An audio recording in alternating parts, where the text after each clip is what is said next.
എനിക്കൊരു സംശയം. ഞാൻ കുറെ കാലമായിട്ട് ഇംഗ്ലീഷ് പഠിക്കുന്നുണ്ട്, സ്കൂളുകളിലൊക്കെ ആയിട്ട് ഒരുപാട് പഠിച്ചിട്ടുണ്ട്. പക്ഷെ എനിക്ക് ഇതുവരേക്കും ഇംഗ്ലീഷ് ഫ്ലുവൻ്റ് ആയിട്ട് സംസാരിക്കാൻ പറ്റുന്നില്ല.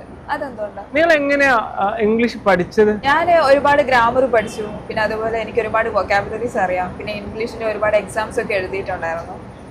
എന്നിട്ടും എനിക്ക് ഫ്ലുവൻസി വരുന്നില്ല സംസാരിക്കുമ്പോൾ. നമ്മൾ എങ്ങനെയാണ് മലയാളം സംസാരിക്കാൻ പഠിച്ചത്? മലയാളം ഞാൻ കേട്ട് പഠിച്ചു. പിന്നെ ഓരോ സാഹചര്യങ്ങൾക്ക് അനുസരിച്ച് ഞങ്ങള് അതിന് അനുയോജ്യമായിട്ടുള്ള മറുപടി പറഞ്ഞുകൊണ്ട് മലയാളം പഠിച്ചു. എങ്ങനെയാണോ മലയാളം സംസാരിക്കാൻ പഠിച്ചത് അതുപോലെയാണ് ഇംഗ്ലീഷ് സംസാരിക്കാൻ പഠിക്കേണ്ടത്. അപ്പോ സാർ, ഞാൻ ഗ്രാമറിൽ ഫോക്കസ് ചെയ്യേണ്ട കാര്യമില്ലേ? സ്പീക്കിങ്ങിലാണോ ഫോക്കസ് ചെയ്യേണ്ടത്? നമ്മൾ ഗ്രാമറും വൊക്കാബുലറി ഒക്കെ പഠിക്കണതേ ബ്രെയിനിലേക്കാണ് ഇത് സേവ് ചെയ്യുന്നത്. പക്ഷെ ഒരു ലാംഗ്വേജ് സംസാരിക്കാൻ പഠിക്കുന്നത് ടങ്കിനെ പ്രാക്ടീസ് ചെയ്യുന്നതാണ്. നമ്മൾ നാവിന് പ്രാക്ടീസ് കൊടുക്കണം, എന്നാലേ നമുക്ക് എന്ത് ചെയ്യാൻ പറ്റുള്ളൂ, ഈ ഒരു സംസാരിക്കാൻ പറ്റത്തുള്ളൂ. എനിക്ക് നന്നായിട്ട് ഇംഗ്ലീഷ് സംസാരിക്കണം, അതിന് ഞാൻ എന്താ ചെയ്യേണ്ടത്? എല്ലാ ആളുകൾക്കും അറിയേണ്ട ഒരു സംഭവമാണ് ഇപ്പൊ നിങ്ങൾ ചോദിച്ചിട്ടുള്ളത്. എന്തെന്നായാലും ഇംഗ്ലീഷ് സംസാരിക്കണം അല്ലെ? ഇവിടെ നമുക്ക് കറക്റ്റ് ഒരു ആൻസർ ഉണ്ട്. ഒരു ഭാഷ സംസാരിക്കാൻ പഠിക്കുമ്പോൾ നമ്മൾ കുറെ ഗ്രാമർ ടൂളുകൾ ബൈഹാർട്ട് ചെയ്ത് പഠിച്ചിട്ടൊന്നും കാര്യമില്ല. പകരം നമ്മൾ പ്രാക്ടീസ് ചെയ്ത്, അതായത് ഇംഗ്ലീഷ് സംസാരിച്ച് പ്രാക്ടീസ് ചെയ്യണം. പക്ഷെ അത് എങ്ങനെ പ്രാക്ടീസ് ചെയ്യും? അതിനാണ് എക്സ്പീരിയൻഷ്യൽ ലേണിംഗ് മെത്തേഡ് എന്ന് പറയാം. ലൈഫ് എക്സ്പീരിയൻസുകൾ ഉപയോഗിച്ച് നമുക്ക് ജീവിതത്തിൽ ഒരുപാട് സാഹചര്യങ്ങൾ ഉണ്ടാവുമല്ലോ. ഈ ലൈഫ് എക്സ്പീരിയൻസിനനുസരിച്ച് നമുക്ക് എന്ത് ചെയ്യണം? സംസാരിക്കാൻ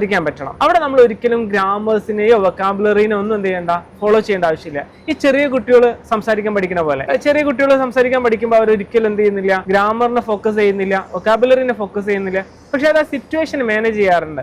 ഏതുപോലെ ചോദിച്ചു കഴിഞ്ഞാൽ ഇപ്പൊ LKG പഠിക്കുന്ന കുട്ടി പോലും മേ ഗോ ടു വാഷ്റൂം എന്നൊക്കെ ചോദിക്കാറില്ലേ? അവർക്ക് മേയുടെ ഗ്രാമർ റൂളൊന്നും അറിയില്ല, ടോയ്ലറ്റിന്റെ സ്പെല്ലിംഗ് പോലും അറിയില്ല. പക്ഷെ അവരത് ചോദിക്കുന്നുണ്ട്, അവരെ സിറ്റുവേഷനെ മാനേജ് ചെയ്യുന്നുണ്ട്. ഇതുപോലെയാണ് നമ്മൾ മസിൽസിന് എക്സസൈസ് കൊടുക്കുന്ന പോലെ പ്രാക്ടീസ് ചെയ്തിട്ടാണ് ലാംഗ്വേജ് ഡെവലപ്പ് ചെയ്യേണ്ടത്. സോ ഡൂൾ ഇംഗ്ലീഷ് അക്കാദമി പ്രൊവൈഡ് ചെയ്യുന്ന എക്സ്പീരിയൻഷ്യൽ ലേണിംഗ് മെത്തേഡ്, അതായത് ലൈഫ് എക്സ്പീരിയൻസ് പ്രാക്ടീസ് ചെയ്തിട്ടാണ് നമ്മൾ ഇംഗ്ലീഷ് സംസാരിപ്പിക്കുന്നത്. കോട്ടക്കിൽ നമുക്ക് ഡിഫറെൻ്റ് ആയിട്ടുള്ള ബാച്ചുകളുണ്ട്.